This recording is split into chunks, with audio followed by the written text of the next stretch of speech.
Hmm. Uh, huh?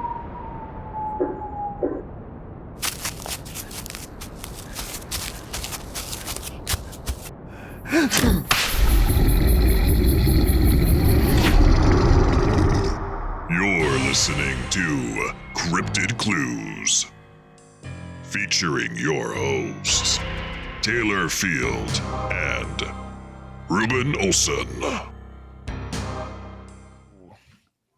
Hello, ladies and gentlemen. We are here for another episode of Cryptid Clues. I am Taylor Field, and I have a wonderfully special guest joining me. I am Kirklin, and I'm so excited that you have me on your show, Cryptid Clues. The topic was just really, really fun when you first told me that you were doing it, and it's just I know how passionate you and Reuben are on it, so I was just excited to listen to your guys' passion for it, and you guys have already gotten just different guests and stuff on there, and just the stuff you guys are covering. It's really exciting. So I'm glad to finally been a part of it. As soon as I heard about it, I knew I had to be on because I do find these topics really interesting. So I'm excited to be here, and I'm excited to talk about a specific cryptid. Yeah, no, I'm happy to have you. I'd love to get because if people are tuning into this, I hope you know what GeekVerse is because Kirklin is from GeekVerse. Shout outs to that. But I'm hoping to get everyone else on the other podcasts on here. Travis is going to be a hard sell, but we'll see. You'll get him. He's easily persuaded. He likes to put on a tough face, but secretly deep down he wants to be a part of this. Yeah. But yeah, I guess I should do plugs first. CryptidClues.ca, Cryptid Clues on our Patreon, and then CryptidClues@gmail.com. If you want to just submit a question to us, just curious, or you have something you want us to talk about, let us know, or you have an experience you want to reach out to us for. We'd be happy to hear from you. And I'm also going to shout out Kapruka once more. He is our first patron, and just the support is overwhelming. I can't fathom that we're still so early on and we have patrons already. It's awesome. And it's motivated, me and Reuben, we're just going to keep driving more content out for you guys out there. But, so this cryptid now, I had not heard of it. I knew the movie version of it, and that's much more, I think, exaggerated. But when we get to this one that you had brought up, you brought this up on when we did that GeekVerse podcast for our 6-year anniversary, and it caught me by surprise. Because I thought, I was so happy that you did some research, you found this, and you had some insight into this. It was crazy. So what what is it that we're going to talk about that you've chosen? Yes. So the cryptid that I brought up is, and I hope I say it right. I don't know if there's a wrong way to say it because it's kind of the noise of what it makes. It's pronounced the Ahool. I imagine, it's a lot more O's in the name because, like I said, that's basically where it got its title from, was just hearing that. I think one of the accounts was from the 20s. Mm-hmm. And that's what the guy described hearing. So yeah, that's what it is. Ahool. So apparently it is just a really big bat-like creature. Some people say that it has more of a primate face, which I found really, really interesting. Because when I think of primates, my mind is just really stocky and heavy, not necessarily a big creature, just really heavy. So when I think of a bat, they must be really, really light, be able to just fly through the air. So just thinking of a primate that can do that, it's both very interesting and incredibly terrifying. So it was really interesting to me, and I feel like another reason why I got so drawn to it was because I feel like in my mind I had an idea of what a bat is until I saw an image of, I think it's called the golden crown flying fox. I'm not sure if you heard of that species of bat. It's just a really, really large bat, and I saw an image of someone standing next to it, and this thing literally looked the size of definitely a child, but way bigger than that thing. And that, you can actually see a visible image of that, nice and clear photo. But when you think about, you know, a location, like I know one of the sightings was in Indonesia. I think it's the Java rainforest, if I'm not mistaken. And like just with how much life and like undiscovered species that are located there, like I can only imagine that there is like a much larger bat than what we've actually discovered, right? And that's just saying that this is the like just a big bat. But when you get into like the possibility of it being more of a primate, like a flying primate type thing, it's so fascinating to me. And yeah, I really want to talk about it because, like I said, it's just so interesting. Bats in general, like even just a regular bat, are so interesting to me. And when you get into like the larger ones, they're just terrifying. There's something with like large flying creatures to me that just freak me out because I just feel so vulnerable. So yeah, the Ahool. The Ahool, yeah. It's funny you mentioned the primate face. There's another cryptid called Bat Squatch, and Okay. I've not done any research into that yet, but the name says it all, and it's terrifying. Sometimes the name, you know, it tells everything. Like the Ahool, not so much, but the Bat Squatch, that's, you know what you're getting. Yeah, exactly.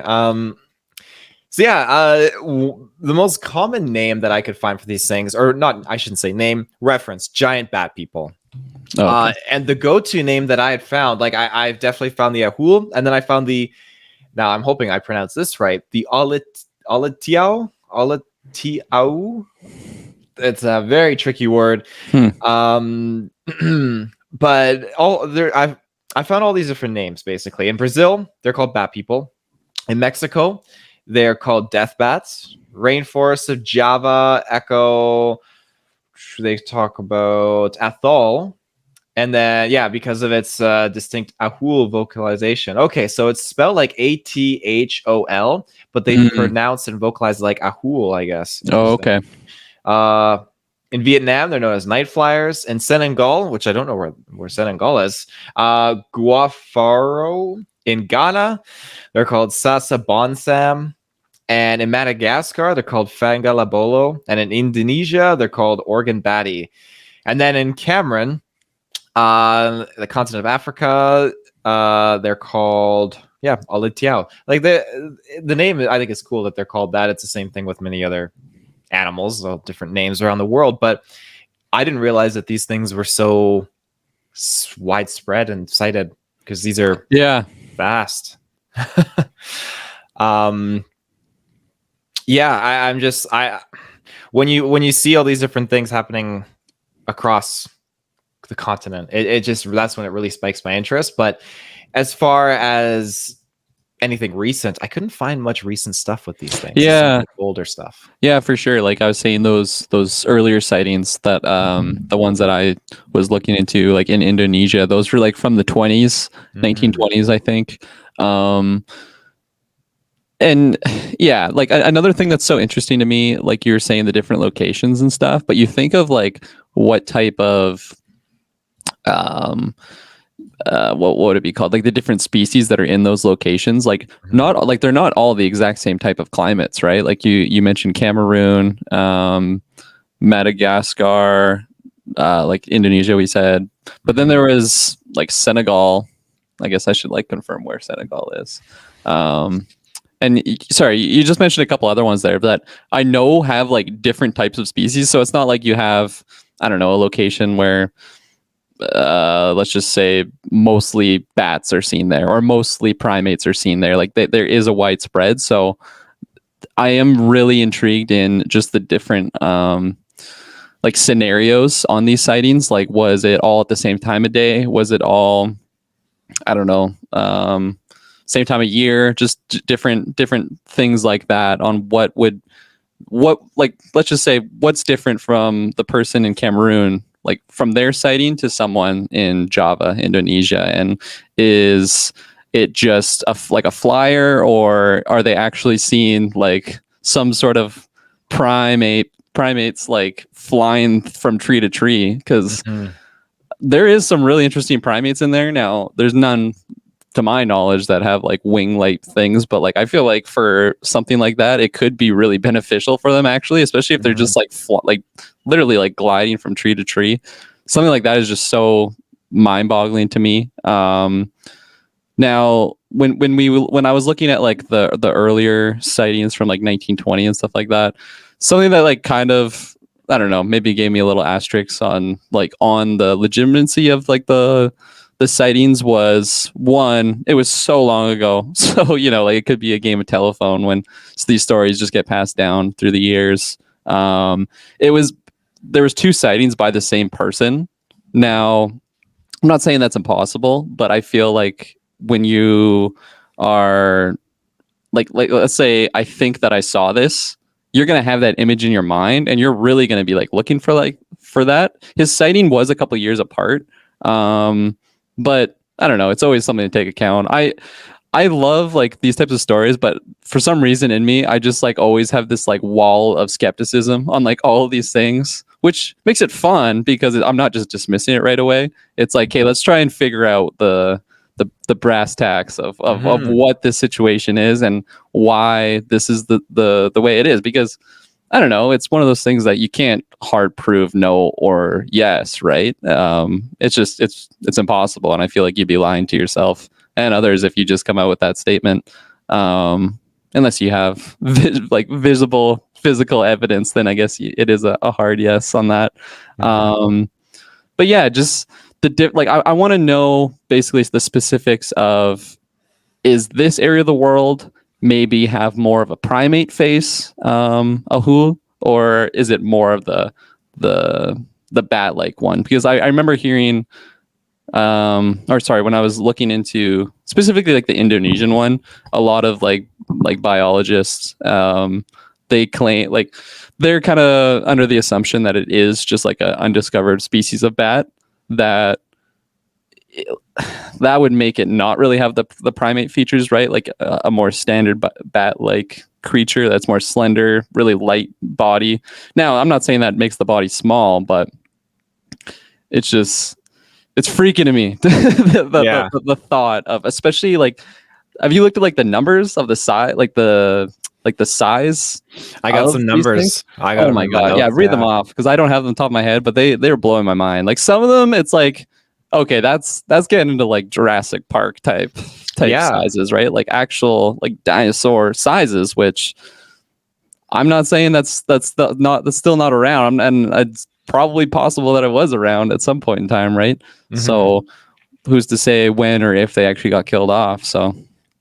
Well, that's exactly it. You made several good points. I'm just I was going off there. No, sorry. Well, that's good. We like it. So when you were talking about, again, those older settings back in the day, and obviously game of telephone, like you said, and such, and how things can kind of change, and then this man encountered it twice. Just to confirm with you, was it Sanderson? The name that you had? I have it in my notes here. 1 second. Bartels was his last name. Okay. Ernest Bartels, Dr. Ernest Bartels. Okay. So you made a very good point. Like, okay, if you go in, you think you see something, or you do see something, and then you have another sighting later on. It's kind of, to me, the equivalent of, and we talked about Skinwalker Ranch in our last episode, me and Reuben. You go there with a preconceived notion that there's aliens there's creatures there, and you're going to go there and you're going to have that experience, and then you're going to manifest something that you think you saw. But, and again, I'm not trying to be like a Debbie Downer or anything like that, but it's good. Like you said, be skeptical with these things, present like a form of rationality and rational thought, but be open to at the same time. And again, with this, who knows if he did see it again? If you see it once, then I am inclined to believe that maybe you do have something happens where you take note of your surroundings, time of day, something in the environment that you can replicate to try and experience it again. But I think that's very interesting. Where it comes to like getting evidence, I think the best kind of scenario you could have is if you and me were walking and we both saw it. So you have that reassurance from someone else, as opposed to being by yourself. You just have word of mouth, really. Right. And like another thing, again, just coming from like the more skeptic side on that specific viewing, the Dr. Ernest one, like his dad was, I think, some sort of like biologist or something. I'll have to get the specific name. He was like a noted, person of interest and some fame. So like a part of me, it's like, oh, is this guy just trying to like have this crazy story that like, I don't know, follow in the shadow of his father? And again, that's totally just me speculating. I don't really know the full details on them, but like when I think of he's the only one that saw it. He claimed to have seen it twice. And the second sighting, I think, was at like 11:30 p.m. too, which again, bats are nocturnal, so I don't know when else you would see them. But it's like, how are you seeing this giant thing at like 11:30 at night? But I digress. So like, I don't know. I was just thinking about those specific like pushbacks on the legitimacy of it. And again, this is 1920s, so it's like basically impossible to go back and prove if this was true or false or not. And like you were saying earlier, like it seems with this one, like there isn't really any recent sightings. I don't know, like how far back was your most recent one that you found? One of the most recent. I could say probably like nothing past like the 50s or 60s on top of my head. Yeah. The one of the earliest one, second to yours, that I had found was in 1932, and that was with a naturalist called Sanderson and Gerald Russell. Oh, okay. They were in Cameroon, and they had an experience with it. And which one did they like? Was it the more primate one? Or does it not necessarily say? I will go into what they described after this quick ad break. Oh, you're smooth. And we're back. So yeah, the description that Sanderson had actually given, again, he says he only saw it briefly, but it was entirely black, about the size of an eagle, and it had a semicircle of pointed white teeth set, so about their own width apart from each other, and these teeth were described as chattering. And again, they both saw it, and they both converged, I guess, notes and agreed that it had a wingspan of like 12 feet. Yeah, and like that doesn't seem too out of the realm of possibility, honestly. Like I feel like that's pretty likely that was like the measurements of it, because when I was first looking into it, the one was like 10 feet tall, like 30-foot wingspan, which I'm not saying that's impossible. It just seems very unlikely that like no one would have seen something that size. Like that's huge. It's like the size of bigger than a small airplane. Yeah. And so like that's when I see those examples. It's like, okay, that seems more like prehistoric to me. Like if that was a thing, like could you picture just this giant primate flying thing? And again, I feel like personally for me, I just have an inkling that it would be more of a bat-like creature than a primate, just because of like the build of like you picture like a monkey, like, a primate, like they're so heavy for their size and they're just so dense. I feel like it'd be really hard to fly with that. And I don't know. I feel like an evolutionary benefit for a creature like that, it wouldn't really like make sense for me personally. Again, I'm not a biologist. I probably should have, made that point known early on. This is pretty much just speculation for my behalf. But yeah. So sorry, getting back to how many feet was it? Like the wingspan? He said it was a wingspan of at least 12 feet, and he did note that its head was actually monkey-like rather than dog-like, and was not pointed. Oh, that's really freaky. Because like, again, could that be one that maybe had a more snout-like nose, but it just got like ripped off in a fight or something? I mean, I've seen some crazy looking animals that it's like, it looks nothing like the legitimate, or just sorry, not the legitimate, like the actual way that the animal would look. Like maybe they just have some war wounds or maybe some weird mutation, which is totally likely. Like that's how we get albino animals, right? Exactly. So it's, oh, that would be so terrifying to witness that in the wilderness. The interesting thing I'll just throw out there. So you have someone in the 20s, someone in the 30s that both describe this similar appearance. Now there's no internet, there's nothing back there that they can really communicate, unless there's some missing link relation between the two and they're trying to stir the pot, or someone in the present day just writes up a fake story that took place in the 20s and 30s. I don't know. I can't confirm. It's possible. the end of the day, I find it interesting when people from different parts of the world, without the resource of what we're using now to communicate, have the exact same experience and account and description. I think that's interesting. That's a really good point. And like you said, like the only maybe asterisk to that thinking is like what you said, like maybe it's a fake story. But I don't know. I don't want to be a Debbie Downer right now. Let's just say that's not the case. Like that is really interesting because like we were talking about earlier, they have sightings in Indonesia, Cameroon, Senegal. I think you had one in like South America or something. So especially when they're fitting like the exact same description, I feel like that's so unlikely that they're just making this up, right? Like, and like even if this isn't what we're describing right now, whether it's a giant bat or like maybe a primate that has more like wing-like features or something like that, what else could that be? And whatever it is, that's terrifying to me. I just picture this thing coming down and grabbing me. I'm very intrigued though how like what, like let's say these cases are real and these creatures are a real thing. Now, do you think like since we're not seeing them as of late, like maybe like the last sightings was around 1930s, could that like what could possibly be affecting them to either maybe they're extinct now, maybe they're just like really into hiding and they just don't go, I don't know, outside of their home little area that there just wouldn't be more sightings? Because something like that is that big, I feel like they must be eating a lot and leaving certain evidence. Now they are really dense rainforests and stuff like that where these things could probably last for like a long time with just feeding from that and no one really ever see them. But I'm just curious if like the way that time goes on Earth, like maybe it's not as suitable for these larger type creatures, and it's just making them difficult to survive if they're possibly endangered or extinct now. Well, I mean, you make a very good point. There's so many things that you could take into account.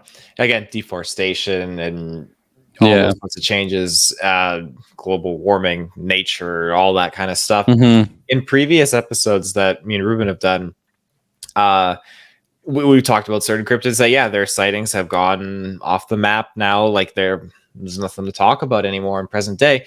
And you have other sightings of things where they've disappeared and about like a couple decades go by and then they just come back with a vengeance and the sightings pop up in a different part of the world.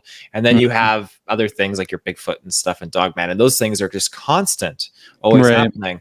So something like this, I've never been overseas. I've never been out into the Amazon, the forest, and all that jazz.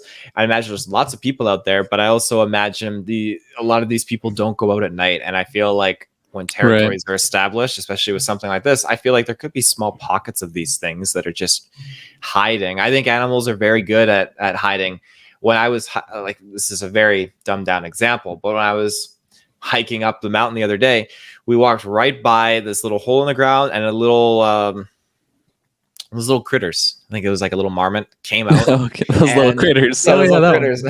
And sure as hell, you could walk right by it, wouldn't even know it. There's so many cryptid videos of people just like riding dirt bikes or quads, and they're just going by, and then they don't notice it, but in the playback in the corner of the screen, you see this thing squatting down behind a tree. It's like, what the hell is that? If you're out in the forest at 11 o'clock at night and this thing is going, you will only have the tells of the noise it's making as it screeches, or maybe seeing it in the moonlight or something like that, or hearing it glide over. I don't think it'd be too easy to really see it. So I think they have the advantage of hiding in their natural environment. Right. No, exactly. And especially if, like you said, it's their natural environment, they know how to just navigate it a lot better to avoid predators or anything else. I don't know. I in my mind, something like this, like it's hard to think that they're not just the apex, right? Apex predator in their environment. But yeah. Oh my gosh. I couldn't imagine. That is just terrifying. I got more notes on their description. So again, the 6 to 12 feet wingspan. Their bodies are allegedly black, though their wings have been sometimes described as either dark brown or red, and their lower jaws are said to contain 2-inch long serrated teeth with equal spacing between each tooth. Yeah, they're generally 5 feet tall with feminine features, apparently eerily feminine features. And again, this is probably more of just like a folklore kind of take on it, but they've been known to swoop down on their victims and attack several times. But Right. yeah, intense. I think the coloring sounds like very scary. It sounds vampiric because it's black Yeah. body, red wings. Like that's And out those of Van teeth. Helsing. Yeah, the 2-inch teeth. teeth. That's Yeah. ugh. Yeah, no, that's like I feel like that's totally fits the description of something that could actually, be out there. And like I was mentioning, those giant golden crown flying foxes, I think they're called, like those large bats that we know of, that I think those have a wingspan of like 6 feet plus. Like it's they're no joke. And like that's a common, I mean, I think those ones are specifically on the endangered list now. And again, that just goes to show that like a larger animal like that, in my opinion, probably can't survive as well as they used to. Whether it's just humans taking over the planet, taking out their natural food and stuff like that. So if that's the case for these ones that are, let's just say like 6 foot wingspan, for argument's sake, who's to say that one that was like what you said, 14 foot wingspan, maybe those ones just unfortunately died down between now and 1930s when those sightings did happen. I still want to see like a skeleton or something, some sort of remains. Again, if they lived and died in the rainforest, good luck at that. Like there's probably just millions of things in the rainforest that are just we'll never really find because they're just so covered by nature. And yeah. That's no, you make a very good point, and that's my biggest pitch for things lurking in the shadows, even in North America. You look out into the woods and you're going down the highway, and let's say you stop on the highway, you walk 5 minutes into the tree line, no one would see you there. Like you'd be gone, and you could get lost. Like there's just endless amounts of trekking and hills and everything. So yeah, I think you make a very good point of why a body couldn't be found. It would just be eaten alive by every living thing and the jungle and the forest itself. So can you imagine just like trekking through the woods and you just come across this like 5 foot body with just giant, like it's a skeleton, but like still like those teeth and everything? I would be terrified. For one, I'm either in a movie set or I'm just in a horror movie. Yeah, that's terrifying. Would you take anything from it? Would you take like go Predator on the skull and take it with you? I don't know if I'd take the skull. I mean, I probably should. Maybe if I like didn't take the skull in hindsight, I would regret not. Maybe just take like a talon or a tooth and just have it around my neck or something. Yeah, there you go. A little necklace. Yeah. So what we got here? What could it be? Yeah. We will discuss that after this next ad break. And we're back. So what do you think it really could be? Because I have a few interesting things in my notes here of what people might suspect it to be. Okay. I was doing some thinking about this. So like I was saying, I was reading some like sort of like relatively modern like biologists like take on like the subject, because they're just trying to like figure out what it could have been. I think they're coming from the more skeptical point of view of like there's no way that this thing could be possible, so let's try and figure out what it could be. Like I said before, I think the leading argument was just it's some sort of undocumented bat, because it has bat-like features. There is some sightings that have like the more snout face versus the flat face. So I don't know. That's probably like the my leading, I don't know, pitch for what it could be. There has been some arguments for like just a large owl or something like that, because I think the noise that it makes matches that description of those different types of flyers. But the really interesting one is, like I said, when I'm thinking of the more primate ones, because like, I don't know, if you look at primates just like whipping through the trees and stuff like that, they're grabbing vines like Tarzan and stuff. But like, if you're just looking from afar, it pretty much looks like they're flying through the air. So like, I don't know, maybe there's one that actually had like evolved to like sort of get some sort of like wing in their arm so that it could just help them fly from tree to tree. Like sugar gliders, kind of. Or Yeah, like a yeah, squirrel suit. exactly. That's terrifying to Yeah. think. Oh And my god. like a bamboo looking thing. Yeah. Like, yeah, I would, because they have like a 2-inch tooth, like probably sticking out, and like their face is really mean looking. They're terrifying. Like the coloration that you're mentioning of like the wings, I feel like that could fit a description of multiple primates. So yeah, like I feel like those would be the two leading ones. Like maybe if it was a little bit more of a modern case, like not so much 1920s, I could say like, oh, maybe it's some sort of, I don't know, prototype plane or something like that. Now the locations would not really jive with that because like who's testing planes over the rainforest at 11:30 at night, you know, like it's pretty far away from Area 51 or something. But like yeah, and I don't think I would put anything on that theory though, because just for the different locations of the world, like it's just everyone testing these prototype planes late at night in the most random locations of the world. I don't think so. I think it's a lot more likely that there's a certain species that is able to just thrive, or maybe multiple different species, you know, able to thrive in those different climates and locations of the world. So my two leading ones would definitely be the undiscovered either a large owl or a bat. And then the primate one is just, I'm like scared to think of a possibility of that, of just these flying apes swooping down. Well, it's either like you said, like sugar glider, squirrel suit, or it's something out of the Wizard of Oz, where it's actually just a straight up monkey with the wings on it. Like, Yeah. it's either or. That's terrifying. It is. Some of the you mentioned some great like alternatives of what I mean. Deducing could be some of the things I found were people talking about hammer-headed fruit bats. I guess they have the largest wingspan of any bat in Africa, up to 3 feet.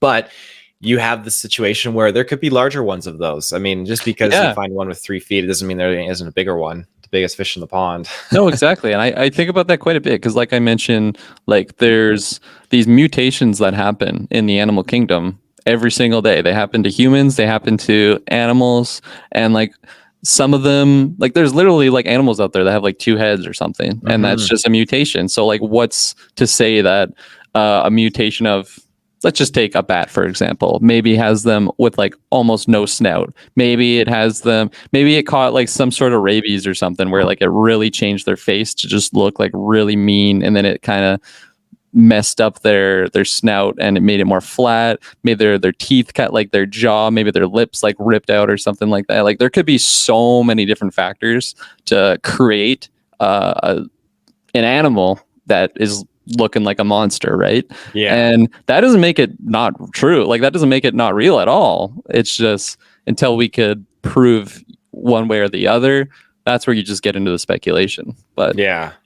there's nothing really wrong with that, right? Speculation's fun. Oh, of course. Absolutely. Most of the cryptid game is speculation, I feel like, at this point. Yeah. And it's fun. It's fun to be open to these sorts of things and just talk about these what if scenarios. And Exactly. yeah, I think that's the part of me what just gets so attracted to these topics, right? Like you meet those, everybody's seen those people of just, oh, what's that? Oh no, that's wrong. Like why waste your time on that? It's fun, you know. Like I love Lord of the Rings. I know it's not real. It doesn't make me not enjoy it, right? Yeah. So. Yeah, absolutely. What else? I got yellow winged bats. Now that's another one that they say are in Africa. It's a much smaller wingspan, but it's playing off the scenarios earlier, or the one I mentioned before, where there could be larger ones. This one only made it into the board because I guess they have yellow wings that are sometimes orange, and it kind of coincides with people saying it had red wings and that sort of stuff. So right, got that. And then there's also the possibility that a member, one of the larger species of bats, we talked about that, experiencing normal growth, mutations, all that stuff. Now, I know that they tried to, I don't want to say put this on him, but what was his name? Sanderson. I think someone approached him in one of the accounts I'd read and was trying to ask about the suspicions of it being pterosaur. It's like a winged dinosaur, like a pteranodon kind of thing. And it's interesting because one of our previous episodes of Cryptid Clues, we talked about dinosaur sightings that in the Congo and in Africa. That it's quite crazy how they act like, I don't want to say act like, but they account these things not from the past, but fairly recently. And something like this, living in caves or whatnot, deep in there in areas untouched by man for hundreds and hundreds and hundreds of years. Yeah, and like I truly believe there's those pockets on Earth that like just the, I don't know whether it's the oxygen levels or something, like they're just different than where we are right now, breathing our regular air, like, and I'm not saying there's like these little hidden caves that have these like different worlds in them, but I just think there's different areas on Earth that have different living. I mean, I think that kind of goes without saying, right? There's locations on Earth that have just gas filled air. There's locations that have no oxygen or anything like that. So then who's to say there's not a location that has maybe really enriched oxygen where you go there and the leaves are the size of a car, right? And then all of a sudden you're seeing, let's take this example. There's a bat that's all of a sudden sucking in all this oxygen and eating these giant whatever else, like, and they just makes them grow huge. Like that's basically what a dinosaur is, right? So I don't think that's out of the realm of possibility. Again, I'm not going to say one way or the other if it's right or wrong. It's just I could totally see a situation where it would allow for something like that to occur. Absolutely. Kind of like a journey to the center of the earth kind of scenario. Yeah, Just like a exactly. pocket under the earth that has Exactly. That's probably like a more like, cartoony Hollywood version of the idea, but you get what I'm saying. I don't think it's I don't know. I guess that's a whole nother episode in itself, just dissecting that movie. Yeah. But no, I get what you're saying. I think you're pretty spot on with that. I think that's all I have in my notes for description, sightings, and possible what ifs or what else it could be. Did you have anything extra in your notes you want to shout out? I think something else I wanted to mention is, if I think of like a creature like this, now let's just say it's some sort of amalgamation of either a bat or a primate. Something that's interesting to me is I feel like both of those species are, I don't know what the specific term is because, like I said, I'm not a biologist, so I apologize. But when like you have like a school of primates, right? Like that's like a family. Like they all kind of look out for each other. They're together. Bats, they very common. They're like all cuddling at night, looking all cute. You've seen those videos. But there's like quite a few of them in one location. I found it interesting that I think all of like the accounts that I was looking into it was just one. Like they didn't see three flying by. They didn't see, I don't know, two flying together in the air. It's just the one, very specifically, because I feel like that is definitely a different behavior from what I would think the, like, I don't know what you'd call it, like the species would do. Because we all know primates, they all work together. That's basically where we came from. We all work together, and I think a creature like this, now for one, it has like the kit, it has the body to not need like multiple people like that. But I just, it's really interested me to think and speculate on what the living condition would be, whether it's in a cave with like tons of these things. Maybe it's more like a bear, where like the mom just has like the two cubs with them.